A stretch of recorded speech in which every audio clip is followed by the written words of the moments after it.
Many people with type 2 diabetes eventually notice that despite taking more medication, their blood sugar just keeps getting worse. Year after year, they find that tablet after tablet keeps getting added to their prescription. All this until that fateful hospital visit when they hear the dreaded words, "You need to be started on insulin injections, and it's going to be for the rest of your life."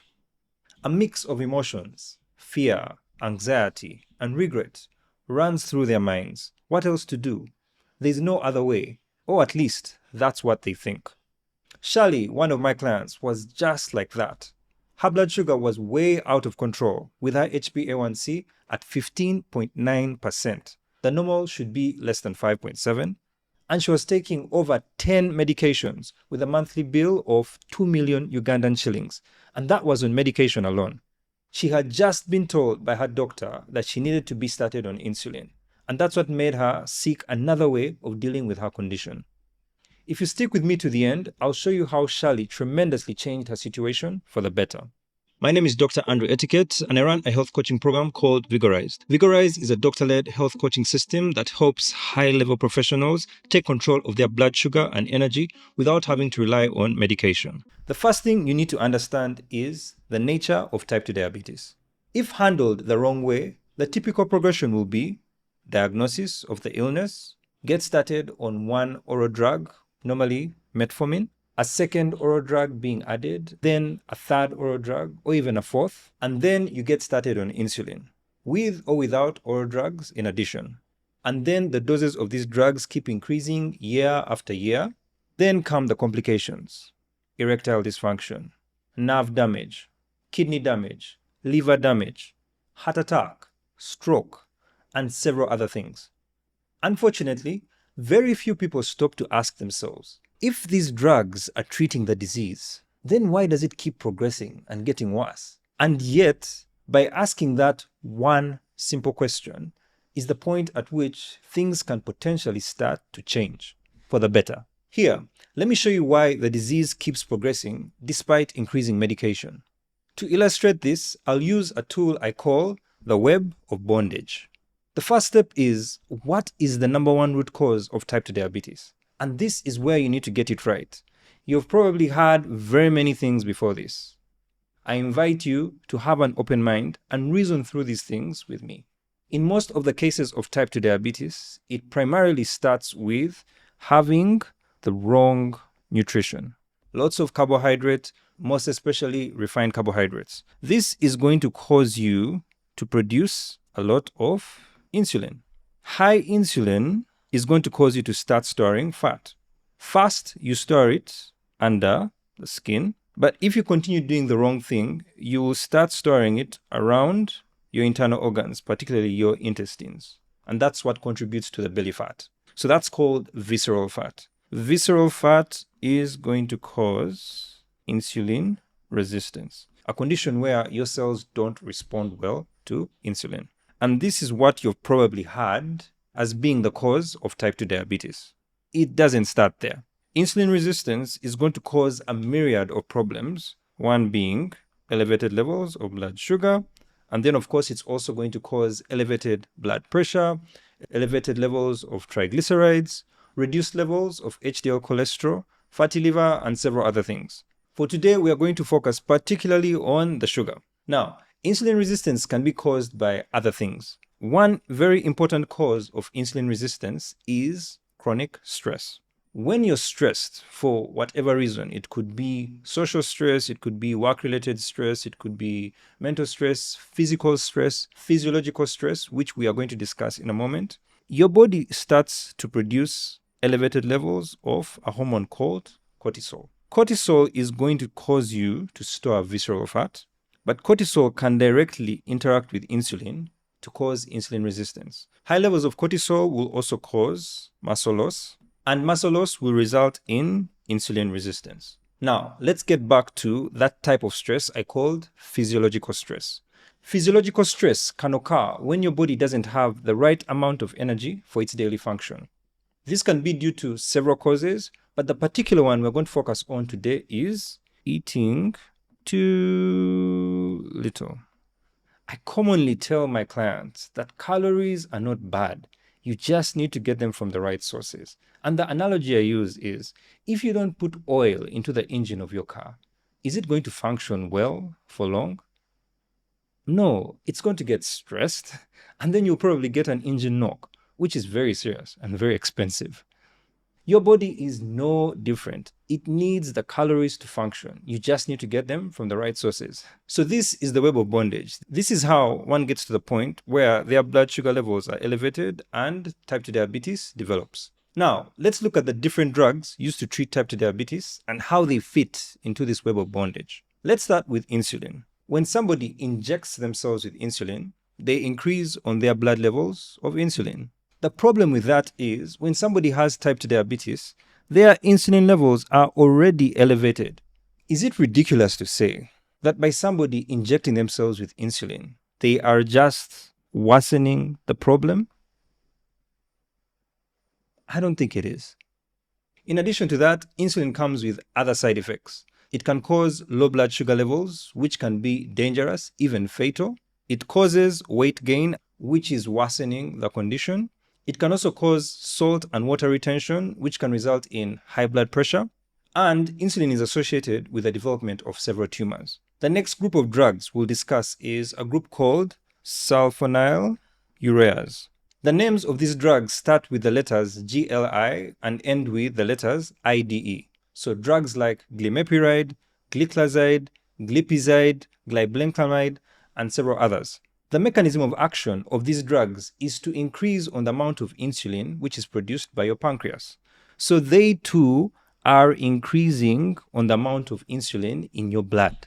Again, for the person who has type 2 diabetes, whose blood levels of insulin are already elevated, is it ridiculous to say that taking drugs which are going to further increase on those levels of insulin is not the best option? I don't think it is. The side effects of these drugs are going to be similar to insulin, since it's the same mechanism of action, but it will be to a less severe degree. Now, you may ask, why do these drugs end up getting prescribed? Well, the idea again comes from the false notion that the cause of type 2 diabetes is insulin resistance. The reasoning behind increasing insulin levels when there's already insulin resistance is to attempt to overcome that resistance. That's the simplest way I can put it. The analogy I commonly use is, imagine you had a clogged pipe. In an attempt to remove the blockage, most people would just increase the pressure to push through that clogging. This is similar to increasing insulin levels to overcome the resistance. As you can see, insulin resistance is way down the ladder. The smarter way would be to remove what's causing the blockage instead of just increasing the pressure. That is you dealing with the root cause, which we shall discuss later on in this video. Alright, so let's move down the ladder to insulin resistance. The common drug which is used to deal with insulin resistance is Metformin. Common side effects of Metformin include gastrointestinal disturbances like nausea, vomiting, bloating. It's also associated with vitamin B12 deficiency, and some studies have shown that it can reduce muscle performance during exercise, which is not a very good thing. As I always teach, in healthy individuals, muscle can absorb up to 80% of the glucose in the blood. It naturally follows that if muscle is absorbing glucose from the blood, your blood sugar is dropping. And that's what you want, right? And of course, muscle has lots of other functions. I discussed that in the video of last week, so be sure to check that out after this video. Even if Metformin doesn't cause much of a problem, it still is not addressing the root cause, which is the elevated levels of insulin in your blood, which have been caused by the wrong nutrition. I mean, think about this. If you wanted to get rid of a tree, there are two options. You could keep pruning the branches, or you could just go for the roots and cut it down. Would it be wrong to say that the more logical way of dealing with the situation is just cutting the tree at the root? This is where addressing insulin resistance with drugs like Metformin falls short. It may work for a time, but as long as you don't cut the root, the branches and shoots which have been cut can start budding again, and then the blood sugar starts to rise. The other drugs which reduce insulin resistance are a group of drugs called Glitazones. So these drugs end with the suffix glitazone. So common examples of these drugs are Pioglitazone and rosiglitazone. Again, by addressing insulin resistance, they are not dealing with the root cause. However, they also come with other side effects. The common ones are weight gain, fluid retention, which can cause swelling of the legs, and heart failure. These drugs are also associated with anemia, increased risk of fractures, and pioglitazone particularly has been associated with increased risk of cancer of the urinary bladder. The next group of drugs we're going to look at is a group of drugs called gliflozins. These drugs end with the suffix gliflozin. Common examples include dapagliflozin, empagliflozin, and several others. These drugs work by causing the kidneys to excrete glucose in the urine. This can potentially reduce on the levels of blood sugar. Also, glucose pulls water with it as it moves. So by increasing on the amount of glucose in the urine, you're actually increasing on the amount of water also in the urine. This can potentially reduce blood pressure levels, which is a good thing. However, they should be used with caution and under supervision by a doctor, because if those blood sugar levels go dangerously low, that's actually worse than high blood pressure, because in this case, you can just collapse. With high blood pressure, you could walk around for months and maybe even years. Yes, chronic damage is happening, but at least you don't just collapse out of the blue immediately. Now, the problem with these gliflozins, again, is that they are not addressing the root cause of the type 2 diabetes, which is the wrong nutrition. Think about this. Eating lots of carbohydrates, digesting them, and then absorbing the glucose in them into your blood, which then spikes your blood sugar, only to take the gliflozins so that you can excrete more of that glucose in your urine in an attempt to reduce your blood sugar, is like shooting yourself in the foot and then running to a surgeon to ask him to patch you up. Sure, he will do it. I mean, you'll pay him. But would it be presuming too much to say that the better option would be not to shoot yourself in the foot in the first place? This is where the gliflozins get it wrong.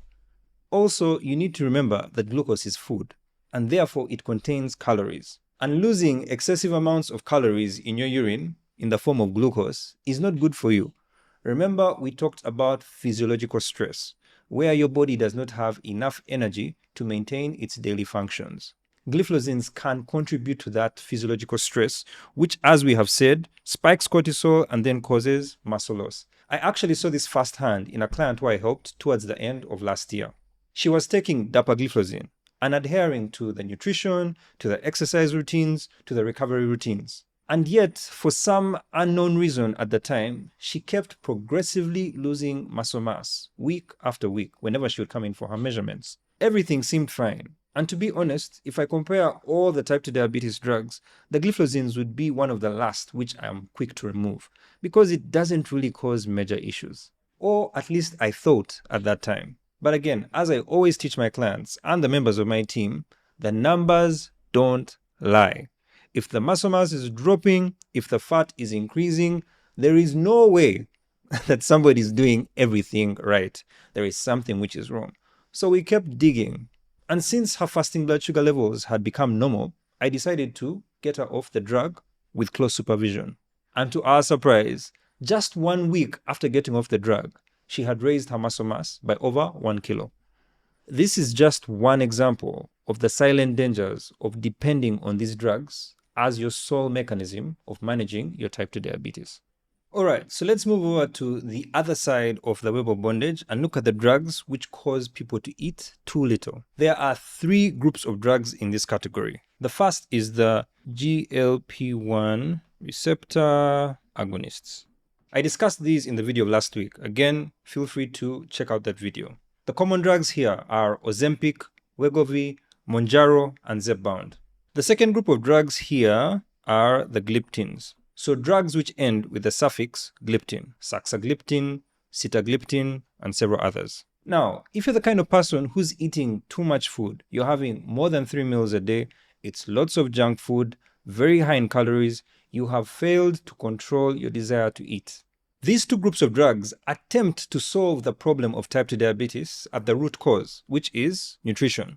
They do so by acting on the hunger centers in your brain to suppress hunger and appetite. It follows that if you're not feeling hungry as much, you're not going to be eating so much food. This can potentially reduce on your insulin levels and contribute to better blood sugar control. On paper, this all sounds like a good thing. And yes, in some way it is. However, we need to remember that if somebody is not eating enough, even if you are solving the other side of the web of bondage, which is reducing the insulin levels, you are increasing on the physiological stress, and hence you're also causing elevated levels of cortisol, which can result in muscle loss. Actually, Ozempic has been associated with up to 40% of that weight lost being muscle. And as long as you continue to lose muscle, you are never going to sustainably lose fat and take control of your blood sugar. And also, the primary reason that insulin rises is not eating too much food. It's actually eating the wrong type of food. I can have one person eat a smaller amount of food, but if it's the wrong type, so lots of refined carbohydrates, this person eating the wrong food will most likely have a higher relative spike in their insulin levels. So these GLP-1 receptor agonists and the gliptins are not really addressing the problem of nutrition adequately. Further still, these drugs can be associated with other side effects. We've already talked about muscle loss, which is very important. But also, they're associated with increased risk of inflammation of the pancreas, what is called pancreatitis, increased formation of gallstones, which can result in inflammation of the gallbladder. And also, some studies have shown that the GLP-1 receptor agonists, particularly, can be associated with an increased risk of development of thyroid tumors and development of certain mental health conditions like depression. So, the GLP-1 receptor agonists and the gliptins may have benefits, but they don't adequately address the root cause, which is the wrong nutrition, and they potentially worsen chronic stress, which is another very important cause of insulin resistance and therefore type 2 diabetes. The last group of drugs, which I'm going to talk about in this category, are the alpha glucosidase inhibitors. Yes, it's a mouthful. Unfortunately, I don't have any other way of simplifying its name. A common drug in this group is a drug called Acarbose. Alpha glucosidase inhibitors work by suppressing the digestion of carbohydrates within your intestines. A large amount of undigested carbohydrates reaching your large intestine is going to pull water into your large intestine, and therefore a common side effect of these drugs is diarrhea. Other common side effects of these drugs include flatulence and bloating. Just like the GLP-1 receptor agonists and the gliptins, these drugs do not solve the root cause of the problem, which is predominantly eating the wrong type of food. Instead, by them suppressing carbohydrate digestion, which means less glucose gains access to your blood through absorption, it limits the amount of energy available to the body in the form of calories to sustain its function. This further worsens the chronic physiological stress, resulting in the several negative effects we've already discussed, of which the main one is insulin resistance. I hope you can begin to understand that these drugs can solve some problems, but because they don't address the root cause of type 2 diabetes, they end up contributing to the problem. And that's why your blood sugar levels may improve on the short term, but on the long term, it's not sustainable. In fact, for many people, their blood sugar readings tend to worsen. Listen, I've been a doctor now for close to 2 decades. And here's the thing. To date, there is no drug, yes, I said it, no drug available here in Uganda or internationally that effectively addresses the 3 main root causes of type 2 diabetes and insulin resistance. That is 1, chronically elevated levels of insulin in the blood as a result of eating the wrong type of food, 2, chronic stress, and then 3, chronic inflammation. And that's why relying on medication alone doesn't work sustainably. The problem isn't that you're taking the wrong drug or you're taking an insufficient dose. It's that you're trying to treat a lifestyle disease using medication. Does that sound like a smart thing to do? Really? The only way you can effectively take control of your blood sugar and reverse type 2 diabetes is by cutting the tree at the root. Address the real causes. And that's what Shirley did. She used our proven 3-step system, the Diabetes Freedom Formula, which over the past decade has seen our clients take control of their blood sugar in half the time they would by depending on medication alone. Sounds too good to be true? I get it. Here, let me show you something. I reviewed several global studies looking at how fast different drug combinations lower HbA1c, your average blood sugar levels, over 3 months. Here's what I learned. 1. Combining multiple drugs gave faster drops in HbA1c values. And 2. The average fastest drop in HbA1c I found was 0.52% per month. Now compare that to our clients. They achieve an average drop rate in their HbA1c of 1.1% per month. That's 2 times faster than relying on drugs alone, according to the global studies I looked up. And it gets even better. Our best performer so far, Shirley, achieved a drop of 2.61% per month. That's more than 5 times faster than relying on drugs alone. And in those same 4 months, Shirley avoided starting insulin injections, dropped her HbA1c from 15.9% to 5.1%, lost 10 kilograms of fat, boosted her energy and focus, avoided unnecessary drug side effects, and cut her monthly medical bill from 2 million Uganda shillings to just 200,000 Uganda shillings. All of this naturally, all without depending on insulin, all by following the Diabetes Freedom Formula. The Diabetes Freedom Formula is simple as 3 B's: burn, build, and boost. Let me walk you through it. The first step in our system is burn. Eat to burn. As we've seen in the previous illustration, the web of bondage, high insulin makes you build up fat, which fat drives the process of insulin resistance. So you need to start burning fat if you want to reverse type 2 diabetes. However, most people make the mistake of depriving themselves of food, eating too little, and we've also discussed some drugs whose mechanism mimics eating too little. However, as I've said, calories are not bad. You need them to function effectively. What you simply need to do is to get them from the right sources. I like telling my clients, you need to improve your relationship with food. Food is not the enemy. Actually, food is medicine. So instead of making you starve to burn, juicing, excessive fasting, using drugs like Ozempic, etc., we are going to teach you to eat to burn. Which kinds of foods would you be eating? Locally available foods. There are absolutely 0 superfoods. It is the food which you have been eating and which you can continue to eat. No need for extra supplements unless there's an obvious vitamin or micronutrient deficiency. It must be food which you can continue using even when you've stopped working with us. Otherwise, I would have failed you. What we now teach you and then support you in with coaching is to get you eating the right quantity and then the right quality of food. You need to commit to having 2 to 3 meals each day. So there's no skipping meals or feeling low on energy. In fact, I tell my clients that if at any one point in time they feel low on energy or feel hungry, they need to reach out to us immediately because they are most likely doing something wrong, even if they don't think they are. For most of my clients, their fast and immediate win within the first couple of days is they notice that their energy levels, both physical and mental, greatly improve. The next thing in our 3-step system is build. And we're going to guide you to lift to build. I've explained in detail the importance of muscle in sustainable blood sugar control and long-term fat loss. The most important way to stimulate muscle to grow is by doing exercise. Unfortunately, many people either neglect exercise or do the wrong type of exercise, both of which contribute to muscle loss. We sit with you and together build a structured science-based program which requires you to just exercise 2 to 3 times per week. Nothing more than that. There's no need for endless cardio, jogging or dancing for endless hours each week. It just takes 30 to 50 minutes, 2 to 3 times a week, of a structured weight lifting program. Yes, you need to lift weight. If you are against lifting weight, this program is not for you. The last step in our 3-step system is boost. So we're going to teach you to rest to boost your recovery. The most important aspect of recovery is sleep. However, good sleep does not begin when you walk into your bedroom. It's a culmination of what you've been doing in the earlier hours of the day and the days and weeks before.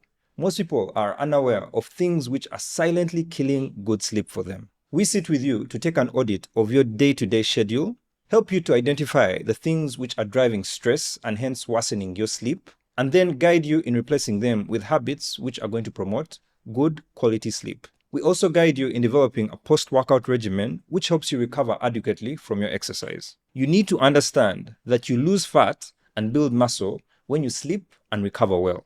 It's not done in the gym. One particular study split a group of people into two. They were doing everything else the same except the number of hours which they slept for.